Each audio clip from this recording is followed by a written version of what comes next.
Hi, Francois. How are you this afternoon, Garrett? I'm very well. I'm in England and the sun is shining.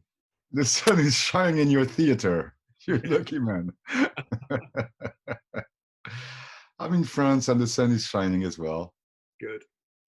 And gradually reopening, but being all extremely cautious, of course. Yeah. And Garrett, do you want to introduce yourself?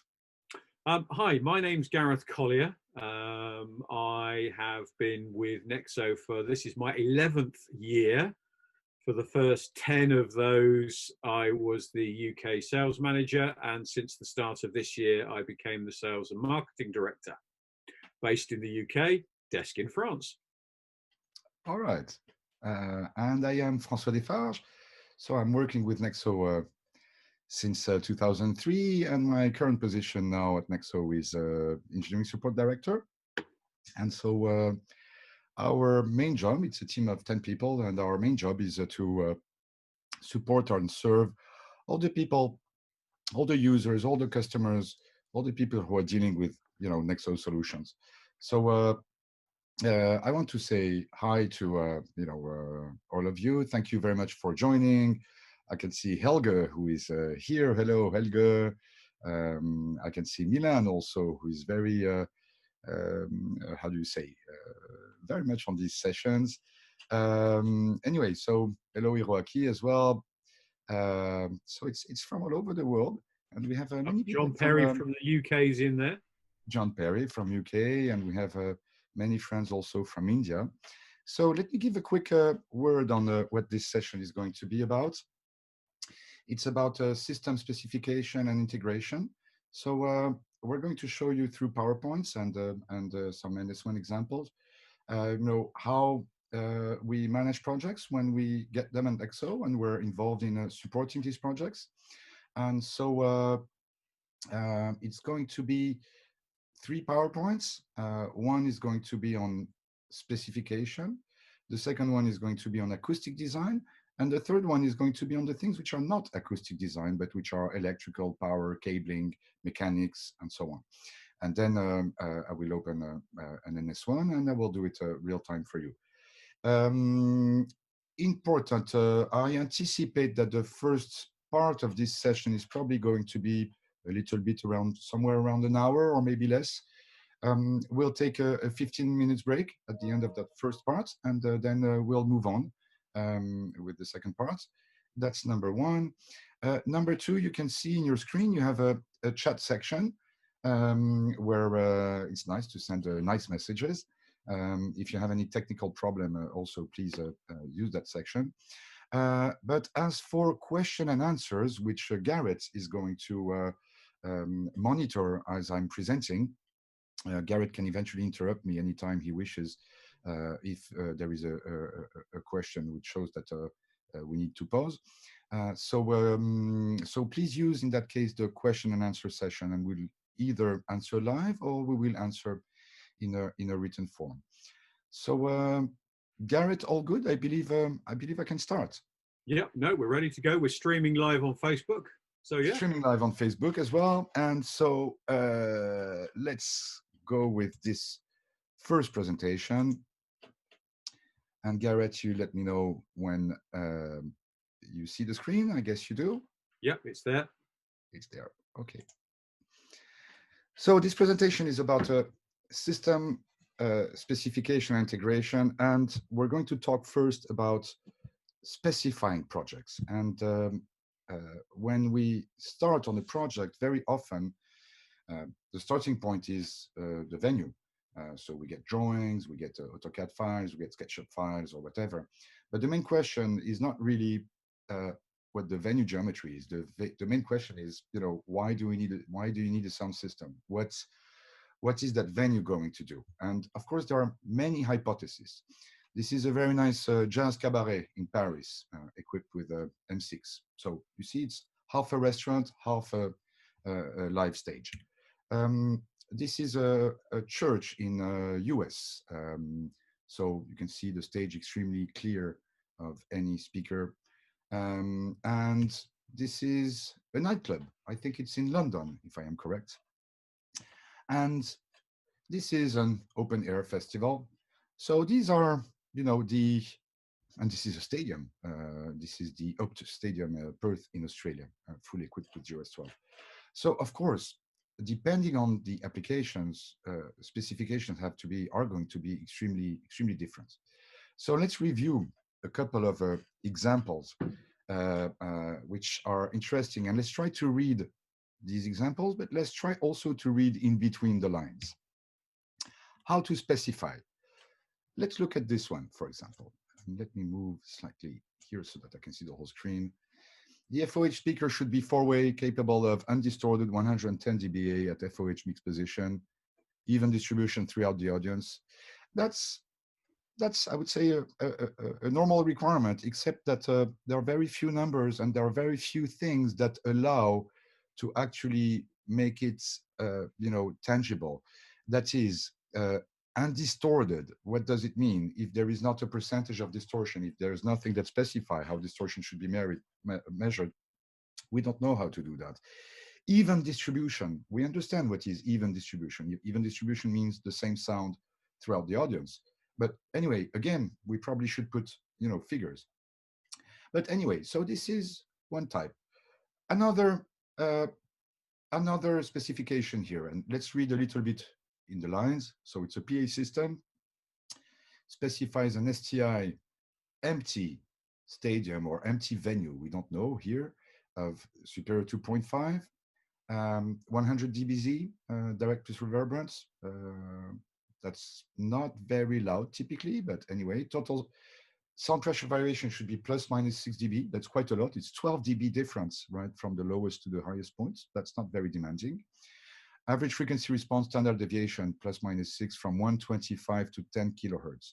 So we can see that from the frequency bandwidth, the main target of that venue is going to be speech, not music. Also, we have to be a bit cautious here, because although they're specifying what intelligibility should be, they're not giving us what is the reverberance, what are the reverberation values. If the reverberation is very low, that's going to be very easy to achieve. But if the reverberation is very high, maybe this is impossible to achieve in reality. Another one, same sort. You can see the frequency bandwidth is even more limited. It's 120 to 5 kilohertz. So again, this is for speech. Variation is less, plus minus 3.5. So it's a 7 dB total difference. Again, we have a speech transmission index, which is required, 0.55. That's quite demanding. If it is 100% of the seats, that's a little bit demanding. However, we still don't have the RT60 hypothesis. Okay, we have peak SPL values, which are being described, 105. And we have locations for speakers, and we have some, which is important, load information on how the clusters, what the clusters should weight. This one, that's a full range system. You see 40 hertz, 16 kilohertz. This is maybe without subwoofer, not sure, it depends, but maybe we can do it with subwoofer or without, but this is definitely valid for music. 105 dBA plus minus 3 on 95% of the seating area. That's a valuable information, because sometimes it's difficult to reach, some corners or be, next to a wall or next to a window. It's difficult to achieve that value. So there's a 5% tolerance so that we can go slightly below. And again, the 0.5 STI required. Again, 0.6 here. We have some zoning requirements, as you can see here. And probably the weakness of that the specification here is that they're asking for 102 dB for pink noise input. So we know we're going to measure with pink noise. However, we don't know if this is dBA, dBB, dBc, and dB, depending on what they are, dB peak can vary in massive proportions. So this is eventually a bit ambiguous. However, there is something I like here, is that they're specifying also a level in the 63 hertz octave band and 125 hertz octave band, which means that they're also not only specifying for music, but they're specifying for full range. That's a nice one. you probably, many of you or most of you are aware that at the time we have to evaluate the influence of acoustics. There are two software who are basically the standards. One is Acoustics and the other one is EASE. So, in this one, we're being asked to provide an EASE model so that we can justify our results. And the reverberation time in that EASE model has to be set according to the values which are given in that table. So you see we're at 1.75 at 1 kilohertz. This is not too high, but this is, I would say, a nice way of working, because suddenly we have all the acoustic hypotheses as well, so we know where we're going. Okay, and then we can also, of course, work with standards. When it goes to stadium, there are requirements from the FIFA for the football. There are requirements from the Euro League for basketball. Each sports league has its own requirements as for the stadium sound. NFL also has their own requirements. So we have to look into these. IEC 6849 has been replaced by IEC 5849, and it specifies again intelligibility. So we can use the standards, right, to specify properly what the sound system should do. Electromagnetic compatibility, this is mandatory. You cannot escape from it. And the IP rating, IC 60529, this is about not exactly weather resistance, but this is about electrical part exposure to humidity and dust, which is a little bit different. And again, you see here we have 120 hertz to 5 kilohertz. We have, many examples like this. And from these specifications, we can see what applications are going to be targeted. Sound system, again, this is again a stadium. Values, as you can see, are high here, 110 dBA with 120 seconds. So this is good because this is telling us how the measurements are going to be conducted. And STI of 0.7, 0.65 measured in full stadium, I'm a bit skeptical because I don't know how to measure, STI in a full stadium without blowing people's ears with pink noise. And you don't want to do that when you have 80,000 people in a stadium. Usually the right way is to make requirements for empty stadium and then model, evaluate, simulate how it's going to evaluate with full stadium capability. Okay, I like this one very much. Look, this one is totally different than all the others we've seen so far. It gives us information about the events they're going to have. They're going to have, theater seated event to gala dinner, and it should be capable to change from one to the next in 40 minutes. The capacity ranges from 500 to 2,500. They want to do large scale concerts, conference, gala dinners. And this is very much budget oriented, because not only they ask for the cost of the equipment, but they ask for the rental costs, if some are to be considered, purchase costs, the parts that should be, purchased or rented. What is the cost of maintenance? What are the sponsorship opportunities? Power usage, how much electricity we're going to consume, rigging, de-rigging, company experience regarding. So this is, I like this one very much because this is really money oriented. It's at some moment, sometimes instead of giving numbers of specifications like hertz and dB, it's better to have, the operation model of the venue. And then we can work, and see what is going to be the real cost. The real cost is not only about purchasing the system. The real cost is about the maintenance, the operation, and so on. So this is, if we go now in detail of all these values here, what should we specify? Yes, we have to specify sound pressure level and coverage tolerance, okay, plus minus X dB. But we should specify if it's LDBA fast, slow, or average over 15 minutes, or peak or SPL. Again, the variation between these dBs can be enormous. It can be 15 dB difference easily, or 20 dB difference from a peak value, right, to an equivalent 15 minutes, right? And of course, the specification should absolutely tell yes, how these values are going to be measured once we commission the installation, because commissioning is about validating that what has been specified is respected. There must not be any debates there. If we start arguing about the measurement methodology, and that depending on the measurement methodology, we can have 6 dB difference, that's going to generate conflicts with the customer.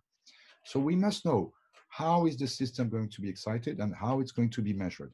At NEXO, in order to avoid any ambiguity, we use BNK, Bruel sound level meter. We have them calibrated once a year, class 1 measurement equipment. And we also have NTI XL2 to do all the intelligibility measurement, because that we know so far this is the best tool to do remote measurements on intelligibility. So this is how to specify sound pressure level. How to specify frequency response. What is 25 Hertz to 18 kilohertz plus minus 3 dB? Does it mean that it's a flat curve that has to fit within plus minus 3? The answer is no. If we do such curves in a venue, they're going to sound awful. They're going to sound terrible. Okay, so we should read that the plus minus 3 is within a third octave band or within an octave band or unsmoothed. And you can see from the plots which are to the left, the top left one is unsmoothed, then below it's third octave, and then it's octave. And the more we smooth, the less deviation we have, of course. So again, when we have a frequency response which is specified inside the tolerance, we must have what is the smoothing being applied. And again, also measurement conditions should be given. If I measured in third octave with my BNK sound level meter, it's going to be direct plus reverberance. So it's going to smooth out the frequency response. Now, if I use a smart, yes, it's going to be half, let's call it half anechoic measurement. It's going to be almost only direct sound. And then the deviations can be superior than what I have with the BNK. Again, very important that at the time we specify, we agree on how it's going to be commissioned. Again, we don't want to enter in fights, and which can be potentially legal fights, to make it clear, just because things were not properly specified from the very beginning. All right, very important, depending on the music style, of course, the sub dimensioning can vary massively. In a stadium, we can afford to have, one sub for every 4 or 8 cabinets. When you go in a venue that is going to play rock or is going to play electro dance music, then the subs are going to be in a much higher ratio. So again, we have to specify that properly, giving the ability of generating that many dB SPL in a range which is, let's say, 25 to 100. That's very, very useful value, of course. Intelligibility. So in order to be capable to run models, as I mentioned, we need reverberation time. And we also need background noise, because background noise is going to govern what should be the maximum output capability of the system, right? So obviously, if the background noise is 90 dB and my system is only capable to deliver 195 dBA, background noise being 90 dBA, I have a serious problem. I'm not capable to send messages in an intelligible way because the difference between background noise and my actual signal is not big enough. So it is generally accepted that the system should be capable to deliver at the minimum 15 dB above background noise, right? Again, measurements have to be specified. Why that 15 dB? Because from the STI algorithm, this is where the STI measurements become independent of background noise. To give you an easy example, in soccer games, FIFA evaluated some time ago the average level over a game at 86 dBA. 86 dBA plus 15, that's 101 dBA. So this is the minimum a system should be capable to achieve if we want to guarantee intelligibility and therefore audience safety. Gareth, so far so good? You're muted. Sorry, I was muted and my mouse decided not to work. Yes, so far so good. I think Okay. the single most important thing you've shown up so far is that correct definition of what the sound system is going to be when it's finished is the most important thing when you're doing these projects. The number of times we do see projects come through the door that say it's a venue and it needs to be this loud, and you have absolutely no more detail than that, happens far too often. Yes, yes. Far It's too often. when we talk about installation, we're talking about significant investments. It can be a club, it can be a stadium, it can be all scales. But anyway, scaled to the business level, it is always a big budget. And so, yes, it should be properly specified for the benefits, of course, of the end user by the end of the game. I We also all think want to have the point about the RT time when you're trying to work out STI is also very, very important, because the number of times that I know we've had venues before now with they've asked for an STI in quite large stadiums and not bothered to supply us with those reverberation times, or in one case, as we know, supplying completely the wrong reverberation times when you've actually then turned up in the venue to commission it. So it is important to confirm these things if you can. Of course, of course. It's we are in situations, to make it clear. It happens at NEXO, and Garrett, you know that because you've experienced it as well. It happens that sometimes we decide not to go on the project simply because reverberation is too high, and we know that we cannot do it, and we know that nobody can do it in reality. So then we try to inform, we try to give proof of concept on what we're saying.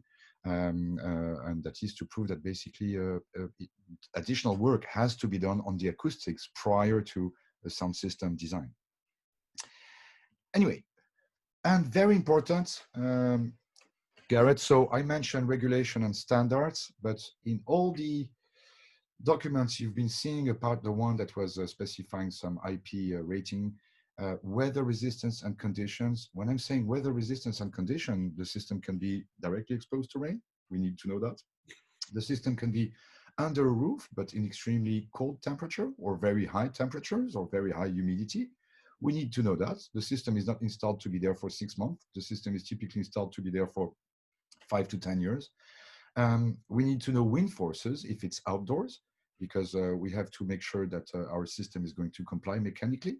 And if the rigging as designed by NEXO cannot stand forces of winds of up to 300 kilometers per hour, which can happen, or 200 kilometers per hour, then we have to consider reinforced rigging systems. So this is also very important information. Dimension, functionalities, what the system, apart from delivering that many dBSPL, what should the system do? Monitoring remotes. Maintenance, also the specification should give instructions about the maintenance so that this can be included in the budget as well.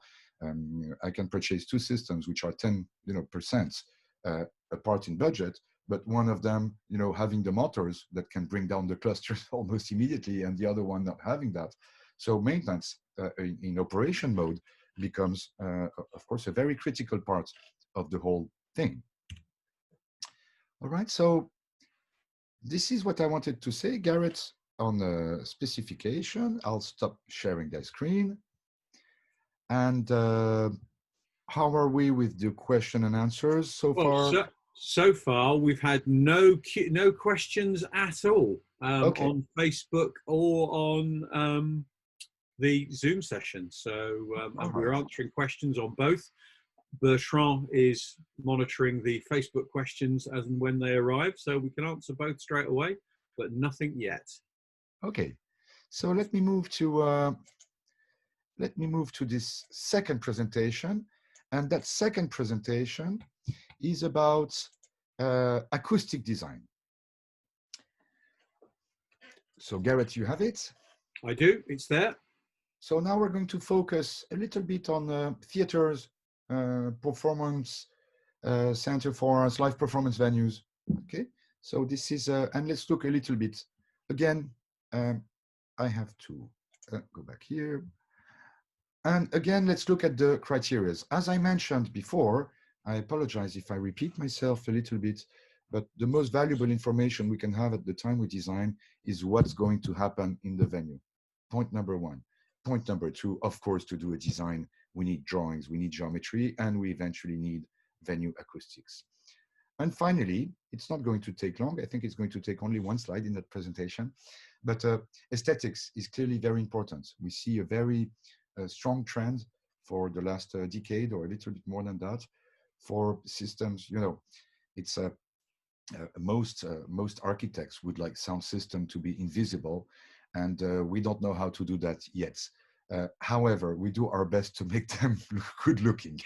That's already, so there is clearly, and you can see the NEXO catalog evolution for the last 10 or 15 years, and clearly you can see a trend for designing as we progress, you know, more beautiful speakers. I'll say just on that one point, quick story, there's a very large museum in London that the architect decided all the speakers should be mounted inside cupboards in all the corridors for the emergency evacuation. So in order to use the evacuation, they have to send somebody around to open all the cupboard doors so that you can hear the speakers. I'm not sure this is very compliant. I love architects, I really do. Yeah. Anyway, we still don't have the invisible speakers, and maybe that will come one day, but so far we try to make them as discreet as possible.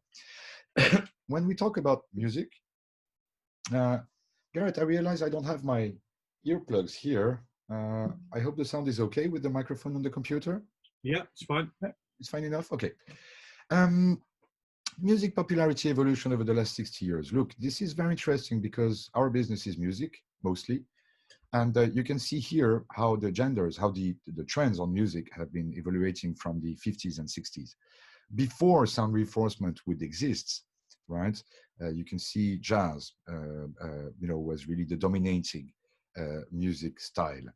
And electrical guitar stepped in, you know, and so did rock and roll and pop music. And you can see that the early 60s is the explosion of pop and rock styles. And anyway, decades have been going through, and you can see the last decade is 2010, but the trend is definitely confirmed. You can see the summing up of pop rock and alternative indie, which is included, going down. And what is now dominating music styles and taking over is everything which is hip hop, rap, EDM. These are really the very popular music styles today, you know, among the youngsters. So it's important to mention that because I don't think we design a sound system the same way, you know, for pop than we actually do for hip hop, rap, or EDM. And let's look at it. Let's look why. Look at this second slide, which is music spectrum evolution over the last decades. So to be clear, this is spectrums of recording, nothing to do with concerts. This is the CDs first, the vinyls, the CDs, and the WAV files, okay, as we progress, okay, over the decades again. And you can see clearly, this is on the recording, and you can see that on these recordings, the low frequency, centered around 63 or less, down to 31 hertz, went up a lot, right? We can see it's 2.5 dB per division. So we're almost 15 dB up at 31 hertz, while in reality, you can see in the mid and high frequency, it remains essentially stable, which means that the music we listen to today, the music that is produced today, has a content in the low frequency, which is much higher than it used to be 20, 30, or 40 years ago. And this is also very important for us as manufacturers and as designers, because the speakers, the systems we would design 20 years ago would probably no longer apply today, simply because of that evolution. They would not be capable, you know, to be at the level of the low frequency that is required. So the consequence on sound systems, well, I'm taking a wide spectrum of applications here, but we have to be, if I am in a bar and there is a small stage, a cabaret, and it's like easy listening, you know, there is a band who is playing jazz, saxophone, singer, but their music is not intrusive. People must be capable to talk and carry on in conversations. So typically for this kind of environment, we're not going to do a big left and right system. We're going to distribute the speakers all around so that it's not too intrusive. So that's what I call easy listening. If we look on the classical music and acoustic jazz, what we're going to do in reality, we're going to take existing acoustic signals and we're going to amplify them in reasonable proportions. Okay, so it means that we must be extremely cautious of respecting what exists acoustically, naturally, should I say. In this example here, you can see it's the Palau de la Música in Barcelona. In this example here, it's mostly used for classical music, but it is also used for jazz, flamenco, world music, concerts, nothing like rock, nothing extremely loud. But anyway, I'm not in that venue going to put a cluster at the center, flown, because this doesn't make sense for the people who are sitting there. So we have to think about being extremely respectful of the acoustic environment and make the sound system as invisible in the meaning of how it sounds as possible, right? As natural as possible. What has been decided in this venue is to have ground stack systems, which are set left and right stage and can go all the way down to the left balcony. And that these up and right stack system allow to slightly amplify without destructing, the imaging or the acoustic sound that is being generated on stage. Important to mention, these venues are typically very live in the low frequency range. So because of that, using cardioid subwoofer is kind of mandatory, so we don't excite the room too much. Theater, musicals, that's another type of design. And it's very specific design. It doesn't look like anything like concerts. I would call it kind of a hybrid system. We need, for musicals, we need very good intelligibility. And comedians, singers are using omnidirectional headsets. So we need lots of distributed speakers, everywhere, below the balconies, for the upper balconies, and so on. But at the same time, there is a band playing, and that band has, drums, bass, electrical guitar, and so on. So we need a main PA for that, left and right as well, and eventually left, center, right. So I found that in musicals, it's kind of a hybrid design, and the engineers, the sound designers who design for this kind of application are extremely skilled in that specific domain. It's really something extremely specific. If we go to a big rock show, then it's going to be a left and right PA with a decent system to the left, another decent system to the right. This is a rock festival in Chile. And typically the values, we can look at, there are starting to be a little bit of regulations in some countries. The numbers I give here to the left are numbers now enforced in France. So not only we should not exceed 102 dBA over 15 minutes average, but also we should not exceed 118 dBc. And this is very difficult to achieve, in all places in the venue. And this is extremely difficult to achieve with ground stack subwoofers. For people who are standing 2 meters, or 3 meters away from the subwoofers in an open air festival, which is, 50 meter or 100 meter deep, the people at the front rows are going to get more than 118 dBc.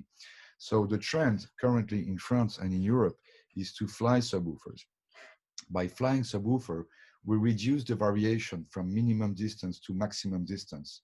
And therefore, then we can comply to that regulation. It's the first regulation we've seen that actually measures low frequency as well, because it's clear that the dBA does not measure low frequency. Heavy metal. Heavy metal is not that loud in the very sub-bottom end, but has enormous LF. LF is massive in heavy metal, and the specificities of that music is that it's loud, but it is heavily compressed. So by the end, it's the sensation of loudness, which is very strong, but not necessarily the measurements, because again, we are highly compressed. And last, and this is electro dance music. And you can see this is Life in Colors in Florida. I think it was in Miami 2 years ago. And this requires enormous subs and enormous bass, because the audience, the people going there, they want to feel the music. And feeling the music means having the physical sensation, the vibration in your body. And that requires, of course, an enormous amount of subs to produce that type of sensation. So this is what I wanted to show in terms of variation. So you see the focus, unlike my previous presentation, where we would see specification for concerts, specification for stadiums. This is mostly focused on music and how music type is going to change the way I design, the way we design. Now, once that we have, now that we know what's going to happen in the venue, then we have to work on the geometry of that venue. And entering the geometry can be extremely simple. You know, it can be a flat surface, just a square or a rectangle. And I'm going to put a couple of speakers there to cover that rectangle. This is going to take me exactly 1 minute, not more. That's okay. But to enter a venue like the one you see here, if I have to enter it manually, plane by plane, this could take me days and days. So we have to be a little bit cautious because our job is to do sound system design. Our job is not to design venues. And we easily end up, it occurred, I can give you some example.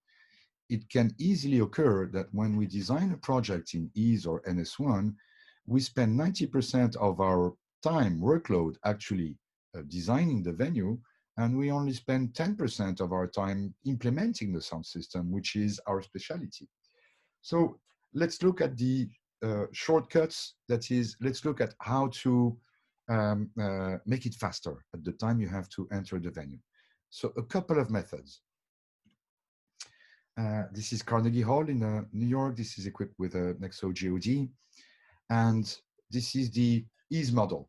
You see, so the left model, the left picture shows the full model in EASE with all these surfaces, and the right models show the audience areas. And we can import these, if they exist in EASE, we can import these into NS1. So at least I'm not doing the project twice. So if we receive an EASE model at NEXO, we're extremely happy because boom, we just import to NS1 and we design. It can come also from AutoCAD files. AutoCAD files are usually 2D, and they usually have enormous details that we don't need in reality into an acoustic model. So in such case, simplifying the AutoCAD, or same command for SketchUp. So probably simplifying the model before actually exporting it to NS1 is the proper way of proceeding. Another way, which in theory was beautiful, but in practice, it's typically a case where reality is slightly different than theory. It's this is the Bridgestone Arena in Nashville, if I am correct. And there is this unit, which is called the TruePulse 360. It's a bit expensive. It's around $1,000, something like this. But the TruePulse has 3 features. It measures distance up to 1,000 meters, 700, 600 miles, let's say. 600, no, I'm wrong. 300 feet in the dark, no problem. But it also measures vertical angle and horizontal angle. So I click like this, I press enter, and I'm connected Bluetooth to my computer, and the plane will appear automatically in NS1. So that's theory. The reality is unfortunately a little bit different, is that I have my laptop. Because it's Bluetooth, I should not be too far from my laptop, so I'm very constrained on when I'm standing, and the Bluetooth connection is going to interrupt with Windows, and I'll have to re-trigger every time. So in reality, and then once the model is finished, I'll have to readjust all the planes because some of them are going to be slightly twisted or won't look as good as I thought they were. So the model you see here is a left to right symmetrical model that was done for technical rehearsal of a tour. And entering that model probably took me 1 hour with the TruePulse. So maybe 20 minutes to half an hour actually doing the measurements, and then another half hour to clean the design. What we found at NEXO is that the most efficient way of designing, and Milan, if you're here, yes, this is the theater you know about. And this is the drawings we receive. We usually receive either AutoCAD or PDF drawings. And you can see I have a plane view and I have a section view. And I'm going to insert these drawings into NS1, and I'm going to design on top of them. So I'm going to put the plane view, and I'm going with my mouse to move my planes, move the vertices and so on, so that they actually match the PDF. And then I'm going to move to the section view, and I'm going to do the elevation of the various points. This, for us, is clearly the fastest way of designing. Since we have implemented that in NS1, we have massively reduced the time it takes to actually design a venue, right? And this is based on the minimum documents we normally received. Rarely we get the full SketchUp or the full ease model. From time to time, we're very happy. Most of the time we get AutoCAD files or we get PDFs. So this is the starting point to design. I recommend, I think we're finishing this week our fourth cycle of webinars, and there was a session about NS1 design.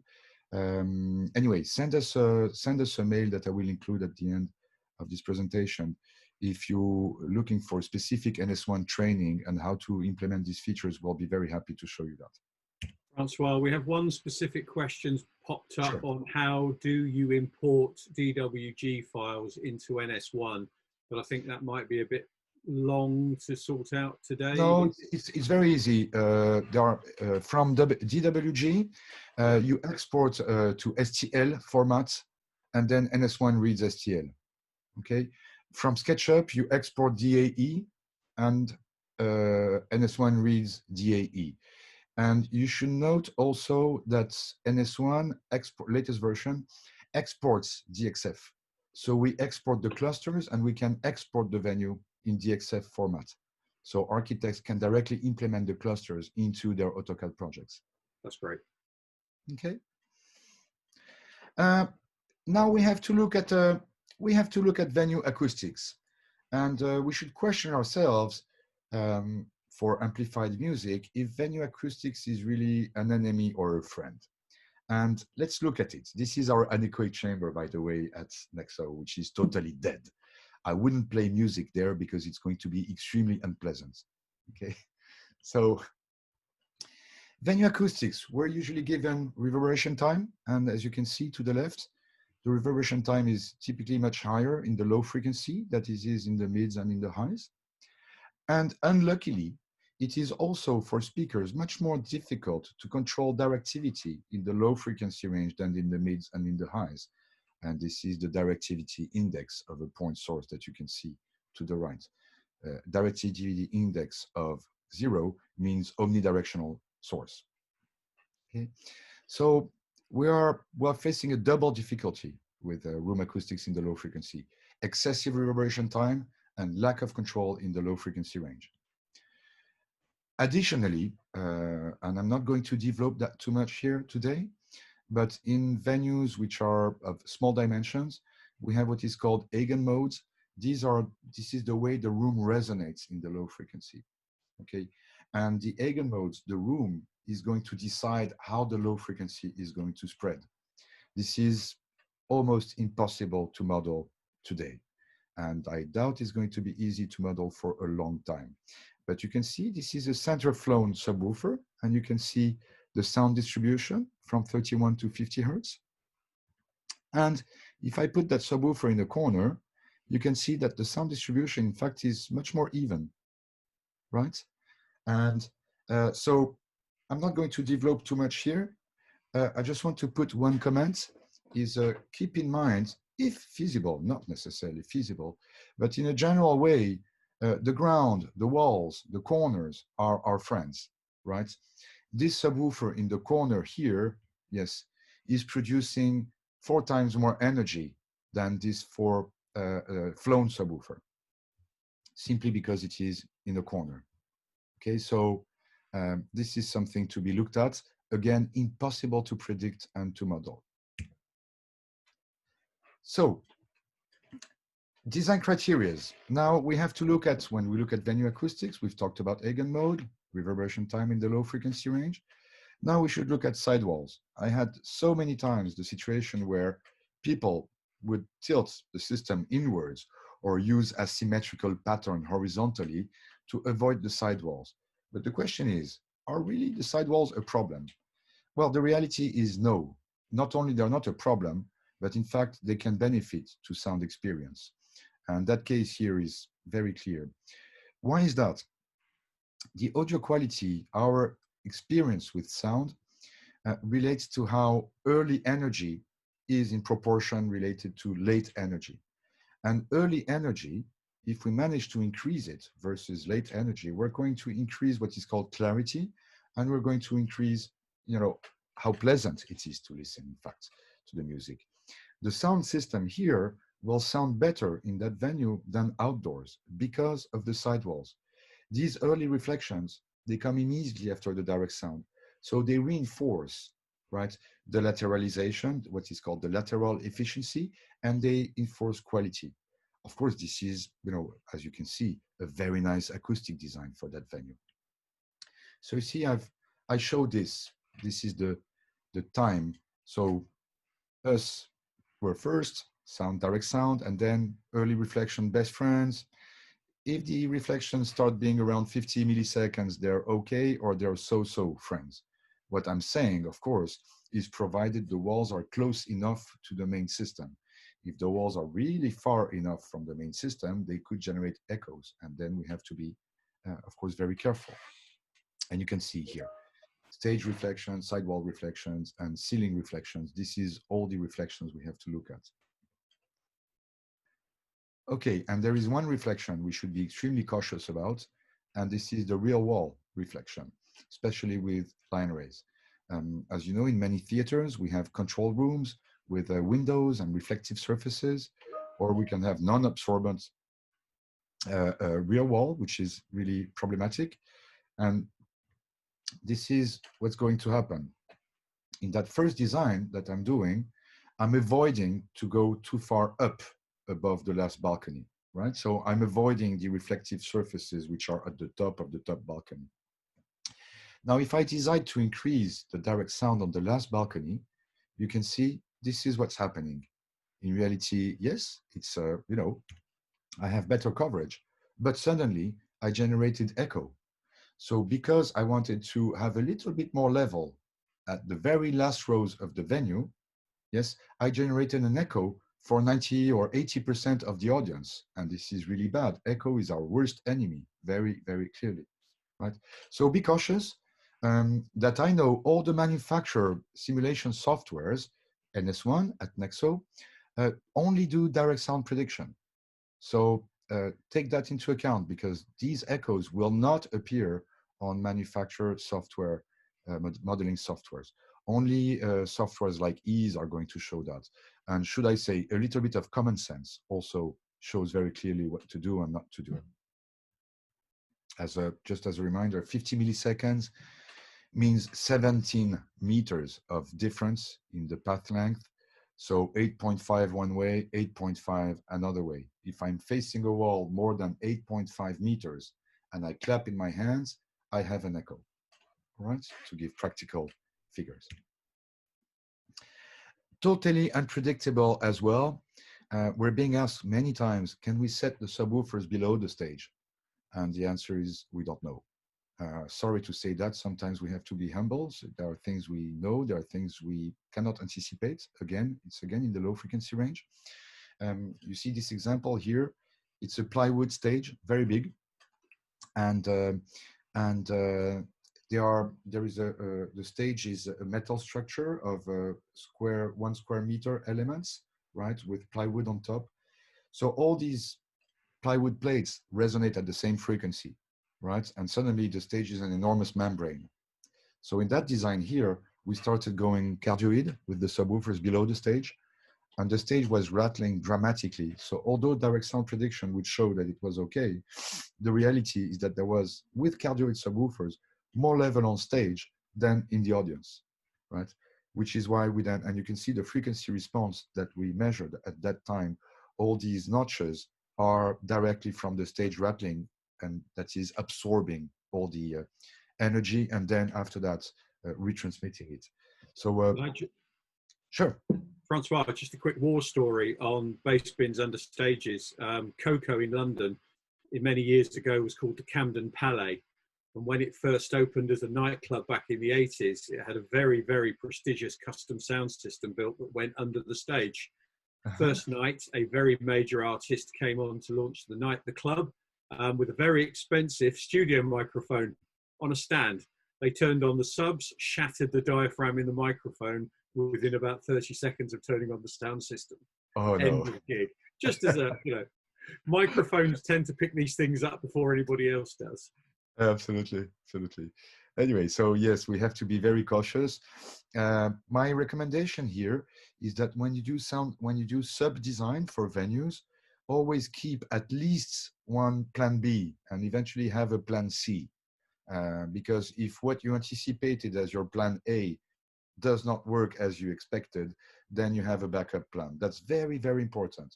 And you can be humble about it. You can tell the venue owners, look, on this one, we're going to do some experiments. Experiments take half a day. Experiments is about testing the various location and deciding which one is best. And there is no other way than doing that than actually going into the venue and listening. So I want to be very, very clear on that point. And then I said that aesthetics was one slide. So I took a nice example. But again, you can see GOM series, P series, ID series, all the latest product that we have at NEXO. For the last 5 or 10 years, we really spend quite a significant time in making them look good. So we have designers involved because we use the composite made of polyurethane, which has a much better characteristic than wood for acoustic behavior, but also for weather resistance. So it's a win-win situation. We can also do shapes, in a very nice way, which is not possible to do with wood. So yes, aesthetic integration is today crucial. A little bit of again a warning. Sorry, I don't want to be the guy here giving lessons, but many of us, we tend to rely too much on what simulation is doing. That is on COLORMAPS. As an anecdote, I had some years ago a consultant coming to me and telling me, Francois, there is something I don't understand, is why the PS15 sounds so much better in reality that it looks in ease, right? Well, PS15 is a cabinet. What is important is that it sounds good. We don't really care about the color map. The color map can give us some indication of how even is the coverage. But anyway, the color map will never tell how good it sounds. The color map will not tell you if the sound is distorted or not. It will not tell you how much headroom you have. The color map will not tell you if the sound comes from the front or comes from the back. There are many things the color map is not going to tell you. So we should take it just as a tool, right? And not as the decision maker, right? That's very, very important. So I took this example here. This example is, unfortunately, I'm not going to play the sound, but this example is about a cello in a symphonic hall and playing a back suite. And you imagine, the emotion. This is one of the most beautiful acoustics in the world. And you imagine having a Yo-Yo Ma playing cello, playing back in such venue. This is something extremely emotional. Is that color map telling me anything? That color map of that cello, is it telling me anything about the emotions I'm feeling? The answer is no. So just wanted to make that very clear. However, we're going to use simulation software to optimize our designs. So usually the steps are as follow: main system, then we look at where we're missing sound, we put fills, and then we design for subwoofers. So I'm going to go quickly on the step-by-step design, and then eventually fine-tuning with simulation, because there are many things we can actually fine-tune for values, like delays, levels, and so on, that we can do in the simulation. And then we only have to copy once we go on site. So this is Cerritos Performing Center for Arts, Performing Arts Center, sorry. And you can see it's a very steep venues with many balconies. And so, well, first step, I'm going to design the main system, and I'm going to design my main left and right clusters so that they achieve even coverage from as close as possible to the front rows all the way down to the last balcony. And I look at the coverage of my STM-M28 cluster. And I can see that it's this way. If I'm being imposed, right, that position for the cluster, I have to be cautious. You can see that there's a balcony here on the 3rd level, which is just next to the cluster. It could be, if it's loud concerts, that these seats would be eventually forbidden. All right, this is very tricky when we have these side balconies, which are almost immediately next to the clusters. Sometimes we split the clusters in two, one for below, one for the top, so that we can avoid these kind of problems. And then I went stereo. And so I duplicated my cluster to the right, and I'm looking at the summation. And you can see that I have an extremely even coverage. But I don't have, I'm missing the sound, I'm missing sound for the first rows. So this is a typical example where we're going to look at fills. In that specific example here, the stage is 1 meter, 3 feet. So I cannot put front fills, because if I put front fills, these front fills are going to go to hit the first row, but not the second one. So the decision here has to be, is to put a side ground stack system on top of subwoofers, right, to cover. And you can see as I'm toggling the slide, you see the stage is clear and I managed to cover the front rows in a nice way. Okay, so that's for coverage. Then I look at a bass response. I look at the bass response of the main system, which I can see here. So this is left, and it's kind of even for bass. It's not bad. I have a 3 to 4 dB discrepancy total. And now I go left and right. And you probably know, because you've probably experienced it, that when we set left and right clusters, we have interference effect in the low frequency range, which is called power Ailey. All right. And this is what we actually see here. And there is not much we can do here, except from eventually high passing the system to high values, which we don't want to do. But anyway, we will look at how to eventually improve that power Ailey effect. Now I'm putting the subwoofers, okay? And you can see again, I have left and right subwoofers because I'm not allowed to put them in front of the stage. And I have this interference pattern, which is the same, but at lower frequencies. So maybe I want to go cardioid, and that's a good idea. Going cardioid is going to actually lower the level on stage massively, as opposed to what occurs in the venue. The front to rear rejection, as you can see from that plot, can be typically up to 12 or 15 dB, and that's extremely useful for the stage. In that specific case, they are 15 meters apart, 45 feet apart. And you see, if I move them closer, the power Ailey effect is not that strong. I'm now at 10 meters. And if I put them at the center, I have no longer power Ailey effect. So maybe, you know, center subs is something we consider, except that in that case, I mentioned that they would be difficult to implement because of the vicinity of the front rows. I can implement a line of subwoofer. And you can see I'm going to have a very nice throw all the way down to the rows. And I can steer that line to increase the horizontal coverage, because obviously this one was too narrow. So I make it wider, okay? And then I could combine with cardioid as well, so that I reduce, you know, the level at the back. Sub-design is always about the right compromises, as I mentioned earlier. Again, we have these sub-design sessions that you're very welcome to join, where we go a lot more in detail specifically around these things. But it is, there is no perfect solution for sound design. There are always advantages and drawbacks, and it is our job, it is your job when you design, to find where the cursor should be located. The two extremes of the cursors are extremely good coverage, yes, but very poor phase relationship with the main PA.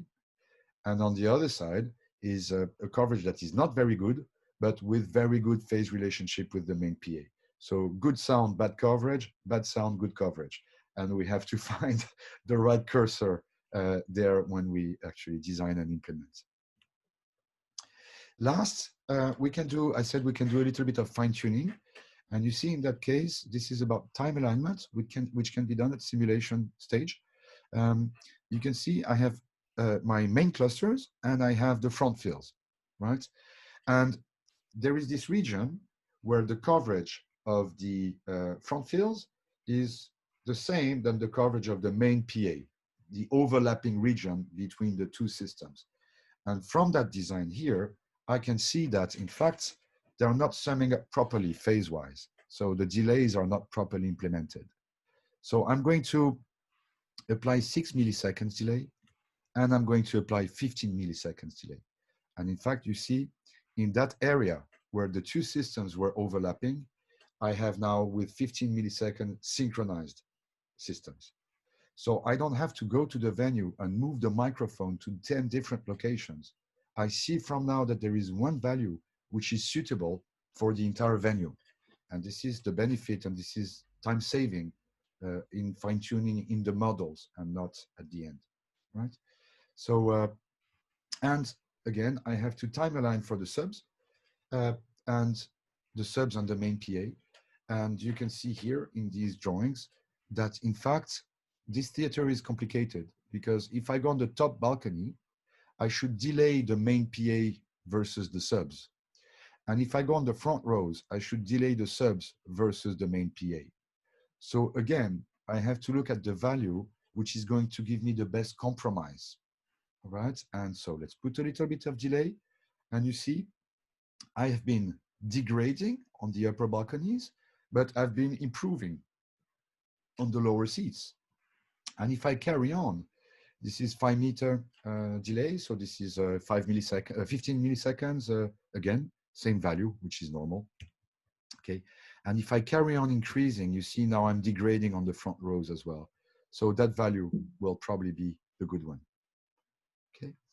So this is time alignment. So in short, music content design factor number 1, color maps won't tell it all, but they can be more efficient than on-site measurements for some variable adjustments. And again, VLF and LF response cannot be modeled in a reliable way. Keep various options open. Okay, so this is the end of the acoustic part. Garrett, I think I did a little bit more than 1 hour. No, it's almost exactly 1 hour, like we predicted. You know, pretty much there. Yeah. I learned new things. It's great. You did, really?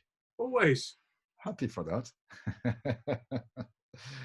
So this is where we stand for this first hour. It's unless there are questions, but we can keep the questions also. For no questions so far.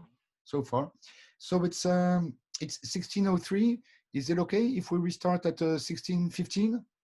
Fine for me. 4 Paris time. That's okay for you, Garrett? That's fine for me. All right. So good break, Garrett. Very pleasant, thank you. I've stocked up on caffeine and used the little boys' room, so I'm fine. All right. So thank you for all of you for staying there. And so let's move to the second part of that presentation. That's last PowerPoint. Apologies for so many PowerPoints. I wish, we all wished that you know, we could do these things for real and listen and play it all together. But anyway, there's a little bit of constraint. One day. Yeah, we have to adapt at how it is. So let me have a quick one before I move into NS1. And so this is the PowerPoint I want to share now. And it is about all the side aspects of installation, because installation is not only about acoustic design. So let's see what we're going to look at. When we do an installation, we have power requirements. We need to evaluate how much our amplifier, how much our installation is going to require in terms of current, in terms of power, and so on. So that's part of the equation. Mechanical requirements are extremely important. You know, we cannot fly equipment above people's head without looking very, very seriously into it. We have to look at connections, we have to look at cable, and we also have to look at failure prevention. So let's look at it a little bit with some of the tools we have. So power requirements. All right. We should not quote, of course, we should not rate the electrical consumption based on the 25 kilowatts of the NXM 4x4. for example. In reality, the amplifier is never giving 25 kilowatts permanently.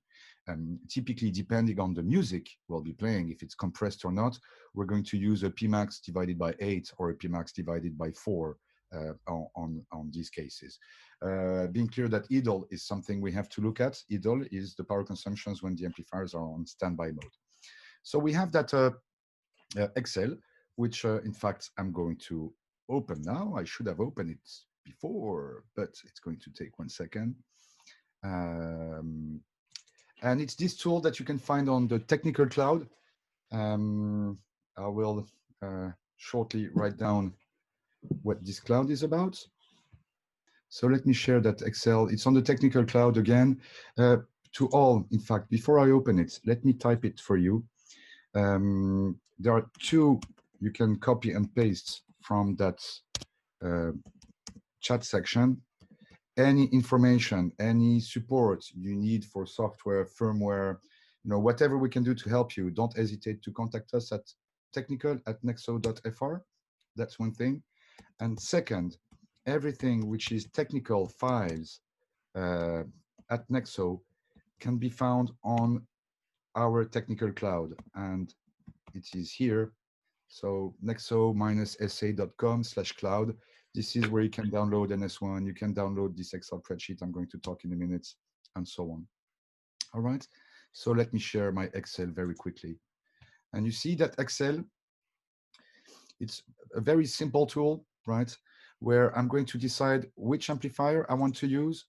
So this is the entire range of NEXO amplifiers. We have the DTMs 4x07, 4x1.3, 1.3 kilowatts. Then we have NXAMP 4x1, Mark II, 4x2, 4x4, all right? And depending on the amplifiers, I'm going to select either the amplifier is not powerful enough, and then I'm going to go red, okay?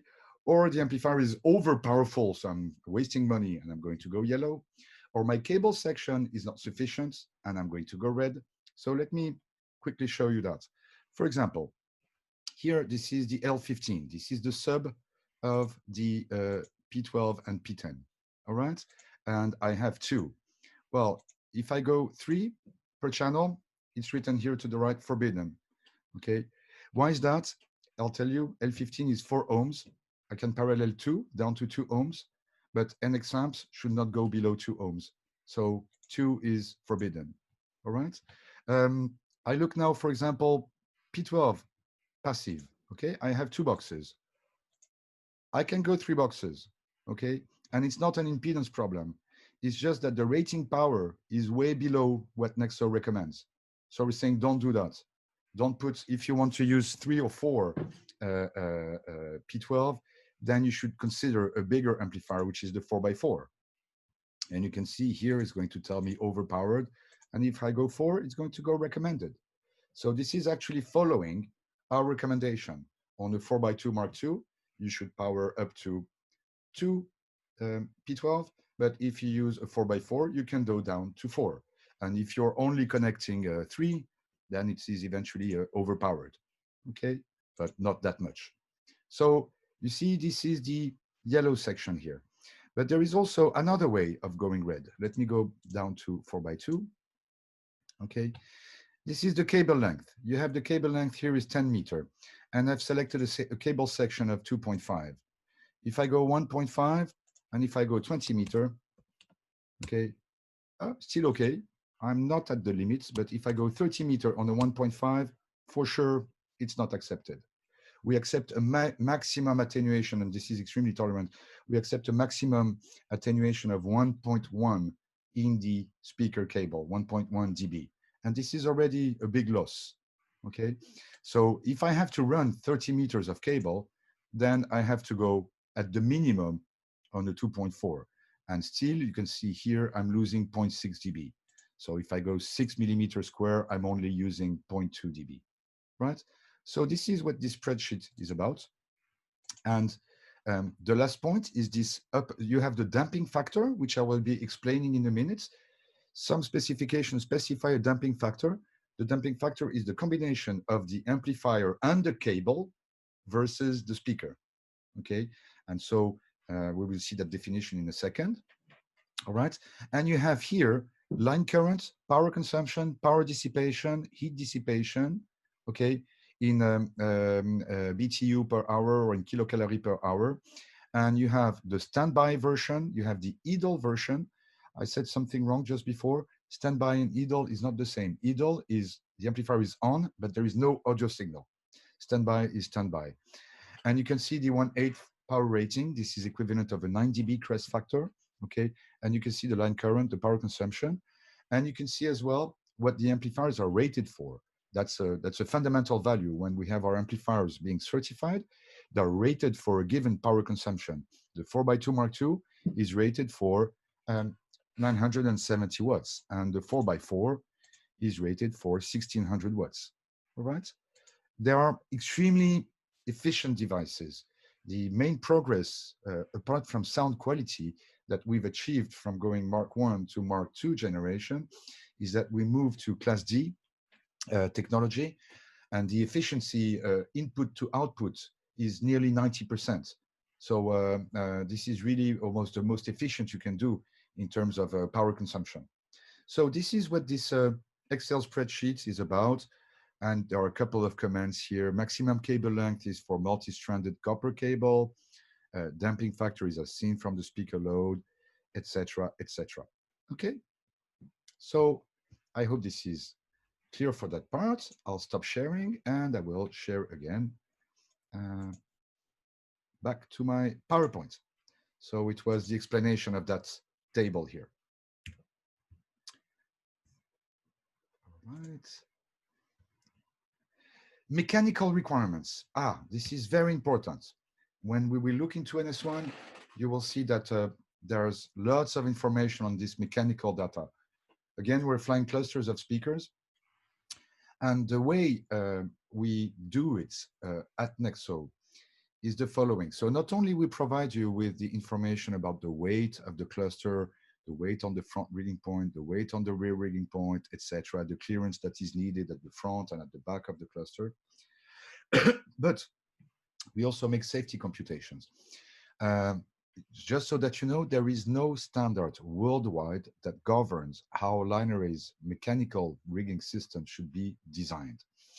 So what we decided, because this is the standard that is probably the neighboring standard, let's say, for the installations we're working on, is a European standard called the Eurocode 3. And Eurocode 3 is the standard that is applied for steel structures in building constructions. So a roof, a mechanical structure, a bridge must be compliant to Eurocode 3. And Eurocode 3 specifies that the overall safety factor of the system, not vertical, the real configuration, should always be above 4. And we design according to Eurocode 3, and then we submit, we have all our designs controlled by a third-party independent company from NEXO. And after that, all these elements, the NEXO elements together with the structural engineers elements, are transmitted to TÜV, which is the biggest certification company here in Europe. And TÜV stamps it and say, okay, we have controlled everything you're done, and this is certified by us. So you see, this is in reality what we're doing in NS1. It's working in the back, but we're computing for each element of the cluster how close it is to its limits. In some configurations, it can be the bumper that is the closer to its limits. In some other configuration, it can be the bottom cabinet because of a compression force being applied. So we investigate all these points and we look at which component is the closest to its limits. In that example that is taken here, you see there is a compression chain and it is at 37%, and I have the cabinet rear connecting point, which is at 38%. So I am actually using the component which is the closest to its limits is 38% out of 100. And this governs the actual safety factor of my installation, and this is 10.5, okay? And I'm using 38% of what I'm doing. This is according to Eurocode 3, but all the mechanical documents, as we will see in a minute, are included in NS1. So should it be in a country where Eurocode is not being enforced, but it's a different regulation, like it can be in US or like it can be in Japan, then you can still take these PDFs and computations and submit them to an independent certification company. All right. So I hope this is clear. But again, we don't believe at NEXO that self-verifying what we're doing is the proper way of proceeding. When the building is constructed, yes, computations are submitted first. There's an independent company who says, yes, it's okay. You can build according to that, or you have to modify this. And then at the end of the installation, at the end of the construction, there is a company that comes and verifies that everything has been constructed in the way the computations were shown, right? And only at that time the building can open. So this is for mechanics, and you can see the certificates which are given in NS1. The exact term of the Eurocode 3, in fact, is EN 199311. All right, and it's been enforced into a 2010 version. So these are the certificates that you can find, and these are the mechanical computations that you can find in NS1. I have to mention, very important here, two very important points based on Eurocode 3. One point is that the NEXO systems are certified for wind forces which are up to 72 kilometers per hour. This is more or less 50 miles per hour. Should the wind go to higher values, then computation has been done. Maybe the NEXO hardware can do it. Maybe the hardware of NEXO cannot do it. And this is depending not only on countries, but this is depending on regions. The requirements for winds south of France are much higher than north of France. So when I go on an outdoor project, even if it's a stadium, open stadium, yes, I must have wind hypothesis, all right? And the certificate of NEXO is valid only up to 72 kilometers per hour, not above. That's point number one. Point number two, oops, sorry, I should go back. Point number two, as you've seen here, we can fly our systems from 1 point or from 2 points, right? If they're flown from 2 points, I can see here, for example, this is 1 point. So I can see the total weight of the cluster, which is being given here. This is 362 kilograms. If it is 2 points, each motor must be rated so that it is capable to take the full cluster weight. This is extremely important. It means that if one motor unclutches, the other one is still there. That's Eurocode. If I'm flying from 1 point only, the motor, everything which is at the top of the bumper, a chain or whatever, should be rated at twice the value.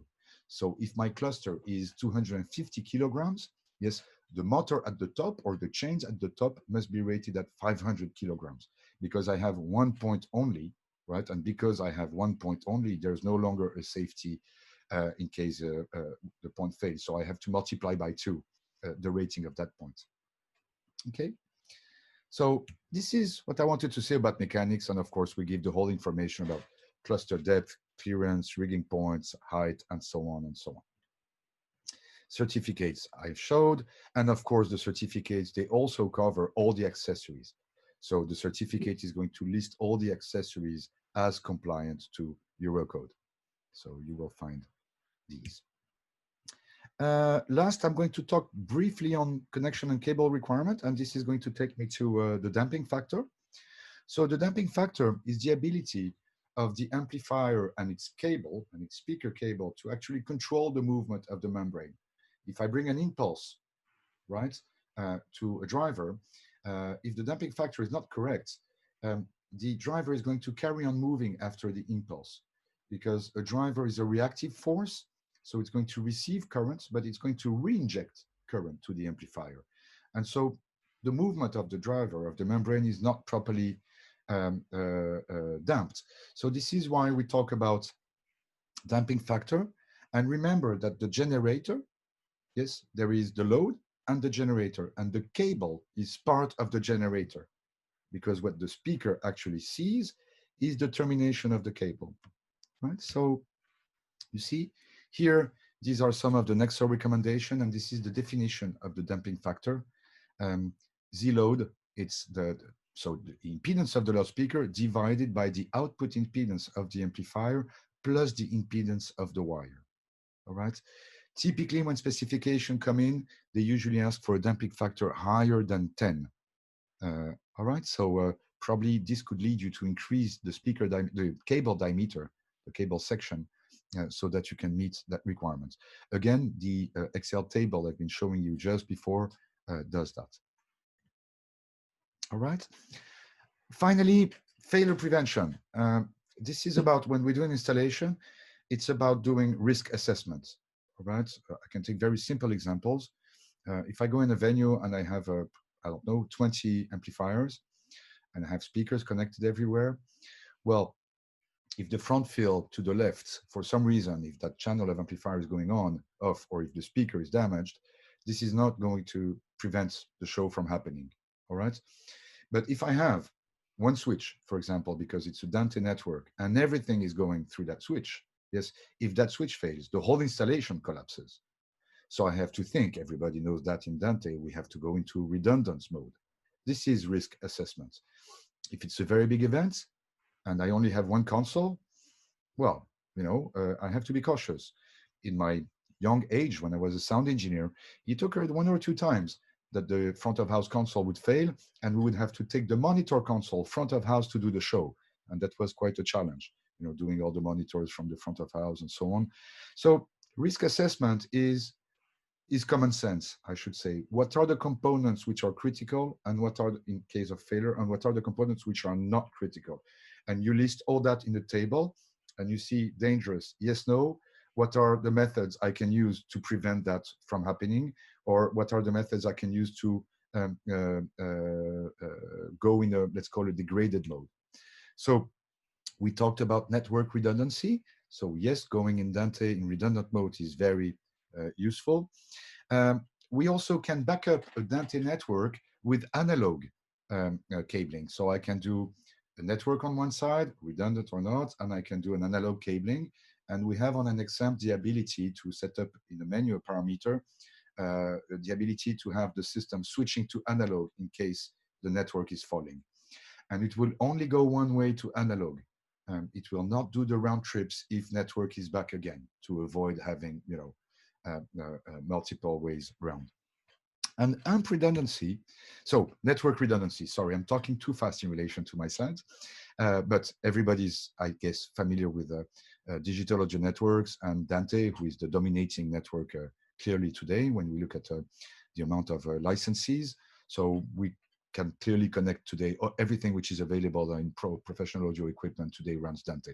So we have primary, we have secondary, and we have a second port, which is the image. It's a switch, and the remote port is the image, in fact, of the primary Dante network. So I can eventually build up to, in an upcoming firmware, maybe this is good for you also, Garrett, the third port will be dissociated. So in fact, we can have 3 networks, 2 only for audio, and the last one being used only for remote. So I can build up for safety, so that if I lose the primary network, I don't lose the control. I carry on having the control on the remote port. Yeah. So this is about redundancy. So, all right, I think everybody's very familiar with that. I have no doubt. Analog fallback, okay, it's a menu in the NXAMPs, where in fact, I'm going to double the cabling from the digital console, from FOH all the way to the analog inputs. All right. Okay. And last, this is a feature that we have at NEXO, and I believe that we're currently the only ones to have it. It's a feature that is very common in the 70 or 100 volts amplifiers. It's the ability to back up. If an amplifier fails, I have a spare one which is going to back it up. I think that we're the only ones to do that in the low impedance. We're capable to toggle 25,000 watts of power, yes, automatically when we detect a failure. Let me explain. And an exam 4x4 can run up to 16 Geo M12. So that's my left and right PA, or that's my that's a stadium system for up to 5,000 or 6,000 people. Sorry. So 5,000 people, one unit failing and not having a backup, not necessarily good. So we have the ability with the drawings that you can see here and using the GPIO ports to connect the amplifiers this way. We can back up to 5 amplifiers by a 6th one with a unit called the GPU. If one of the amplifier is detected as failing, the GPU will automatically toggle to the backup amplifier, which is at the bottom of my rack. All right, so this is a feature that is quite demanding, especially when our sound systems are used for voice evacuation messages. Right, so when the voice evacuation message has to go through, you cannot lose 5,000 people that could not hear the message. Okay, and this is, you know, how it's designed in details. I'm finished. The good news is that I'm finished with PowerPoints, Garrett. So it's always good to get to the end of death by PowerPoint. So so far so good. Everybody's still with us. Yeah, and we've still got no unanswered questions. So. Yes. Okay. That is good. I hope it means it's clear, and don't hesitate. Huh? Anyway, we will save a little bit of time in 10 or 15 minutes for question answers. And let me now jump quickly into NS1. This is a theater. So let me illustrate, you know, and you will see how fast it is in reality. So I'm going to do a very basic design here. I'm going to do left and right. I assume that that venue is going to have probably rock shows. So, you know, it's 1,000 capacity. It's not very big, as we will see. And so let me bring in a cluster here, flown vertically. Let's just put it there and see how it goes. Ah, okay, it's here. All right. So I'm going to move that cluster and I'm going to bring it here. Okay, and I'm going to aim it because this is its natural position. And so I go back 3D and this is my cluster. I could go eventually slightly higher, but let's put it this way. It's not too good to have the sound coming really from above. All right, so, and let me do the design quickly. Again, I encourage you to go to the NS1 webinars, but I'm going to do the design here. And you can see my venue is like almost 40 meter deep. With M6, we recommend one box every 5 meter. With M10, sorry, and we can power up to 4 on the next amp 4x2 channel. So I'm going to do clusters of 8. So let me go down here, 8, and I'm going to play with the angles, right? So that I try to have the same level everywhere from the top balconies down to the first rows, right? Remember, sorry, this is not fundamentals of acoustics, but if I may, in one sentence or 2 sentences, summarize what line arrays are about, it's about reducing the angle between boxes when you want to increase the level in one direction, and it's about increasing the angles between cabinets when you want to decrease the level in one direction. So I'm going to have my first box first, you know, shooting at the top balcony, and there I am. And then I'm going to splay a little bit, 1.6, oh, I can go to the second balcony, 3.2, probably something like this, and I can go slightly higher. Okay, 3.2, let me go 3.2, 6.3, 6.3. I'm playing quite a lot. I'm not too worried at this stage, as you can see. I'm just checking how my angles, you see, okay. So this is a first shot. I should go 7, and I will keep the last one for a downfill. So you see, I'm missing a little bit of level here. I have a little bit too much at the top, so I can go 3.2 at the top. This is better. Here I have a little bit too much level, so maybe from, see, I can go this way, and maybe this one can go 9.5. Maybe this one could go 3.2. Not as good. Okay, so it was better before, 6.3, and maybe that bottom one can go 120 degrees because I want to increase the coverage. And then I'm going to put an M1025 at the bottom, and I'm going to go 16 degrees. And you see, so maybe here in that 6.3, that 12.5, sorry, maybe that 12.5 can be reduced. Yes, this is not bad. Let me go back to 80. See, I'm getting there progressively. Maybe I should put a little bit more level on the second balcony, and it would be this one, 3.2. No, in reality, not. 6.3. I think this is, you can check it out. I'm covering, including the very first rows from the main PA. So I go okay. And this is my cluster here. And now I'm going to quickly evaluate what it gives. The way we design the clusters at NEXO, the way we do, we use a unit which is called the dBMIF. Okay, and the MIF, in fact, is make it flat. The MIF are all the octaves from 2 to 8 kilohertz, right? Why do we use that? We use that because this is the frequency range where the ear is the most sensitive. So we want to correlate the coverage together with the way people are going to perceive the sound. So this is why we use that range. After that, of course, we can control with dBA. I've seen, preparing this session, I've seen someone registering, asking for, proper usage of dBA and so on. So currently we're designing for coverage, all right? And let's check in terms of coverage where I'm going.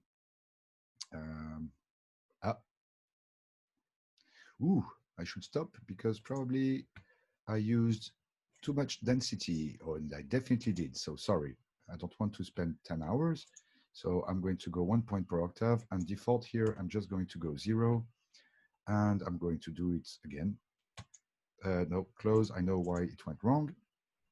I stop again. It's taking lots of time because I'm asking high resolution and shadowing. I will be talking about shadowing. Oh, you see now much better. So this is my left cluster, right? Coverage, and maybe a contour, clear data. Let me check again here. I should have the laser beam on to check where it's going at. It's not bad. Well, you know what? I'm going to duplicate it and check. So I flip across X, which is the depth of the venue, and I have my second cluster here, and I make it symmetrical to the right one.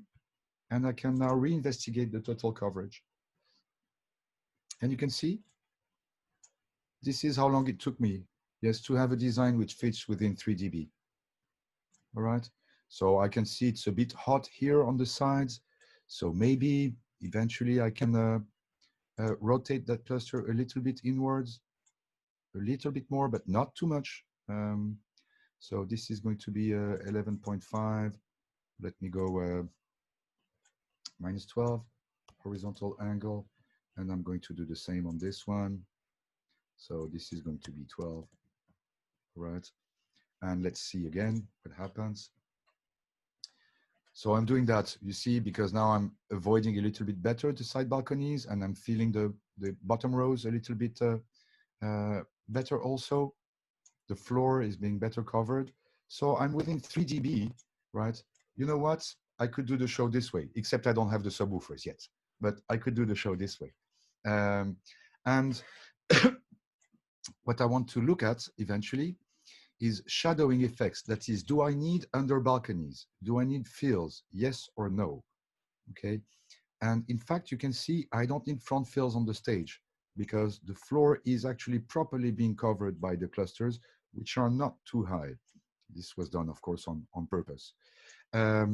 So now I can investigate with shadowing, and I click shadowing here, and shadowing is going to tell me if there is sound everywhere or if some places like below balconies are being shadowed, yes or no. And so the computation time takes a little bit longer, not that much.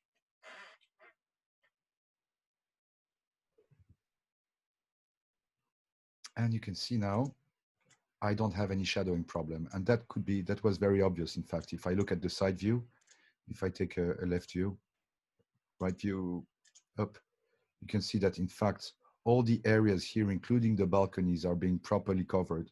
I don't have any problem in reaching the back of the floor. I don't have any problem in reaching the balconies as well as the side balconies.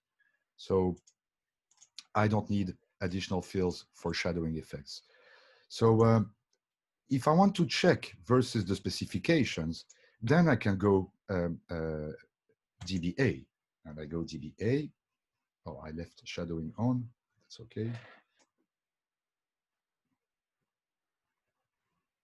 While that's crunching, we do have an outstanding question of how do you import PDFs into NS1? Aha, okay, I'll go that in a minute. Go to that. So I go close. All right. And you can see this is the DBA values I have. And I can look at the, very important, keep in mind, I can look at the histogram. So this is the stage, I don't care. This is the values I achieve in the venue, okay? And I have 105 dB in the venue, 105 dBA. So I can directly compare that to the specifications I had at the beginning of that session, right? Keeping in mind, this is direct sound. So it is kind of a pessimistic value because at the time I put the reverberant field on, it's going to increase. Not that much, but a little bit. So this is how I control dBA.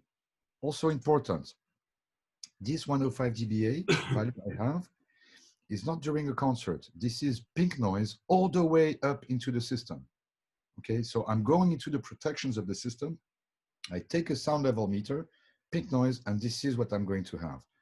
Now, if I want to evaluate the dBA values during a show, I'm going to put headroom here. Headroom is like a little bit of a crest factor.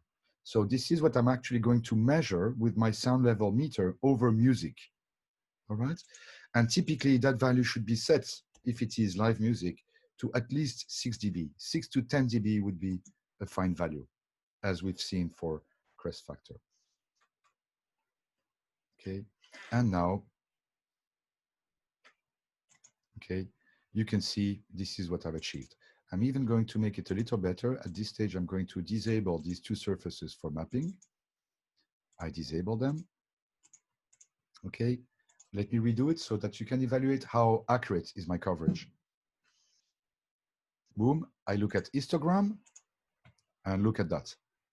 I have, so the standard deviation is 1.16, mean is 96 dB, max is 104, and the mean value is 100. And you can see that I have 82% of the audience, which is at 100.21 dB. So standard deviation is very low in reality.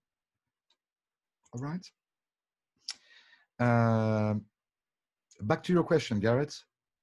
Yeah. How do you import PDFs into NS1? What we do is we save the PDF in a JPEG format, so or PNG format or bitmap. Okay, and let me check quickly if I have just a second. No. Anyway, and then I insert a plane. You see, and in that plane here, for example, I go venue picture, and I can open a file.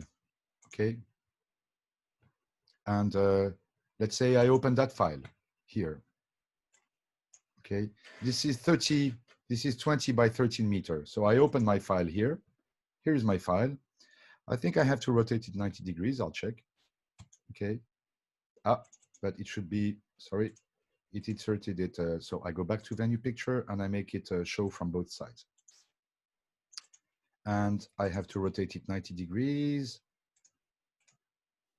Venue picture should be rotated 90 degrees. So this is how I've inserted, right, an image here.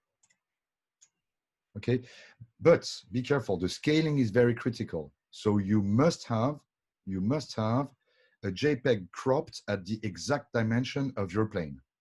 This is, of course, very sensitive. So in that case here, if I edit as a quadrangle, oh, the image is gone. Too bad. But anyway, the size, this one was a little bit too much. Sorry, let me go back to venue picture. Open file, maximum resolution. Boom, this one, this is, I'm sorry, and this is a bit improvised, but it's just to show quickly. All right, and now I can take a plane, for example, and this one I'm going to put it at 1.5 meter. Okay, and let's say it's 10 by 5. I don't know, it doesn't matter. I don't care, I'm just going to throw it in, apply, okay. So I have a plane here, and that plane I can edit, okay. So I'm going to take that, sorry, just a second, edit as polygon, I go okay. So I go back here, And I can grab that thing here and I can put it there on top of my image. So I can design my planes actually, you see, according to my drawings. And I can move them the way I want. Again, the very critical part is that your JPEG should be at the exact dimensions of the plane. See? And then I can make a second one and so on. So if I have a plane view, I can do almost everything. All that will be left to be done will be the elevation for the cross section. Is that okay, Garrett? That's great. Thank you, Francois. All right. Don't hesitate if you, so edit, I'm going to go back to surface mode here. Apply, okay. And I'm going to put this one to surface mode as well. So that the mapping is actually done on stage. And last is my subwoofer design. And you know what? In that specific case here, okay, it could well be that a central cluster, cardioid central cluster is what is going to give me the best result. So I take M sub 15. Oops, sorry. I take M sub 15 here. I put it here, flown vertically. I'm going to put it higher because it is center stage. So I'll probably go 14 meter. I don't care where it is. I'm going to move it. So these are my subs. I'm going to fly them this way. All right, so I should go 0 degree to be very precise, horizontal. And I'm going to put at least 4 of them. All right, let's start with 3. Okay, all right. So I have a central cluster of subwoofers here. Okay, and now I can evaluate. I'm going to mute these, which I can mute here. So I mute the 2 clusters, close. And now I'm going to evaluate for dB low frequency and check what's going on. So this is the coverage of my central cluster. It's not bad in the venue because it is a flown cluster, no interference, nicely located. All right, but the level is too high on stage. So I'm going to lower the level on stage and I'm going to reverse the bottom subwoofer and apply a specific signal. All right, and then I'm going to redo the mapping. And you can see now how much I've lowered the level on stage by reversing the bottom subwoofer. And probably I should complement, you see these with, I have a total of 16, cabinets. The recommended ratio for M10 is 2 subwoofers for 3 cabinets. So if I have 16 cabinets, I should have 10 subwoofers. So let's put, probably I should go 4 per side in stereo, which I'm going to put here. So I'm going to now ground stack vertically. I don't know where it is. I'm going to adjust the height so that it's on stage. So it's 1.2. And then again, I'm going to move it afterwards very quickly. Is it this guy? No, this is the flown. It's this guy. This is the stacked array. And I'm going to bring him here. Okay, just below the cluster. All right. And so these are my ground stack subwoofers. And let me go again. I'm going to go 3. Okay. And I'm going to go cardio mode again. All right. And I'm going to duplicate across the stage. All right. So you see, I have a nice phase relationship with my main clusters because the subwoofers are just below. But because this is a stereo design, I'm going to have interference pattern. But this interference pattern will be a little bit reduced by the flown cluster that I have here at the top. So let me redo a mapping. And this is an illustration. It's you see the power Haley effect is still a little bit important. So probably I should go 4 at the top and I should go less here. Probably I should put 2 stacked left and right this way, and then 2 also here. And probably I should increase here at the top, provided it's feasible. Let me go 6, and then I'm going to go back and back. Ah, it didn't take it, sorry. Because I was on the wrong one. So I go 2, this is okay, and this one is going to go 6. I might have to be a little bit higher for not being intrusive. You can see the effect here on the side plot of going cardioid. I'm really dropping quite a lot on stage. Is that okay? Yes, I think this is visually acceptable. Okay, otherwise I will have to raise still a little bit. And then I do my mapping, and you see power Haley effects now are less because I'm sending more energy from the top of the cluster than I am on the sides. And I could also smooth out a little bit going 6 points per octave. That will not hurt. And you can see this is what I'm doing. So I have 6 dB discrepancy in the low frequency coverage, but most of all, I have a 3 dB difference from the last balconies to the front rows.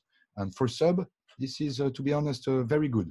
Normally with subwoofers, people, you know, the front rows are very exposed and the last rows don't have that much level. So anyway, and last point before we finish, you see, I can click on the cluster. It's a bit short, and this is not an NS1 session. And you see, this is the mechanical tab. And I can select to go on 2 rigging points. I can use a light bumper, and it tells me, no, the light bumper will not allow you because you're using the extension bar. So I'm going to use the bumper only. I can see gravity center is kind of close to the front, but it's okay. Gravity center to front rigging point is 1 meter. So almost the entire weight is at the back. Yes, but that's okay. I still need to have the rating. My cluster is 168 kilograms.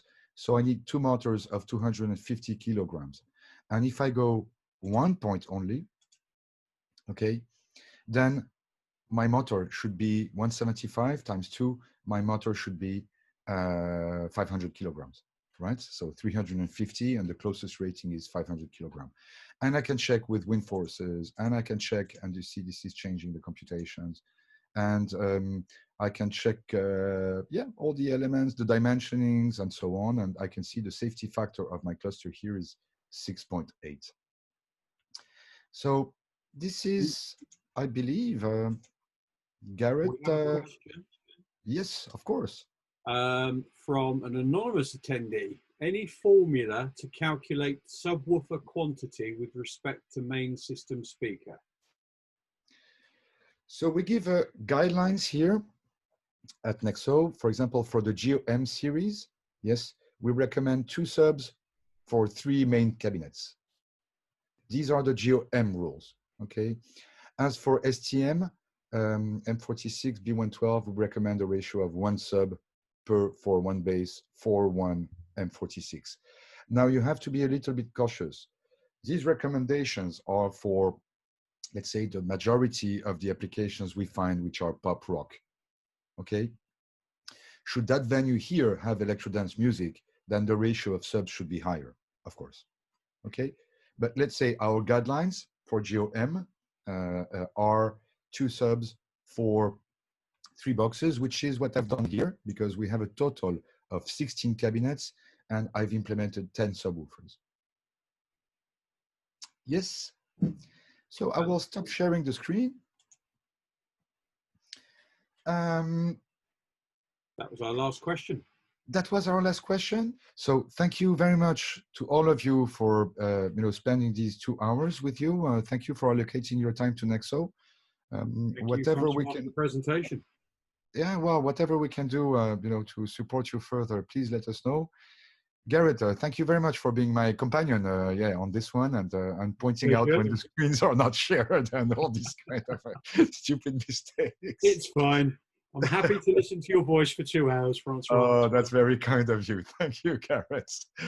And well, wish you all the best. Thank you very much, and hopefully we meet soon. Okay. Bye-bye.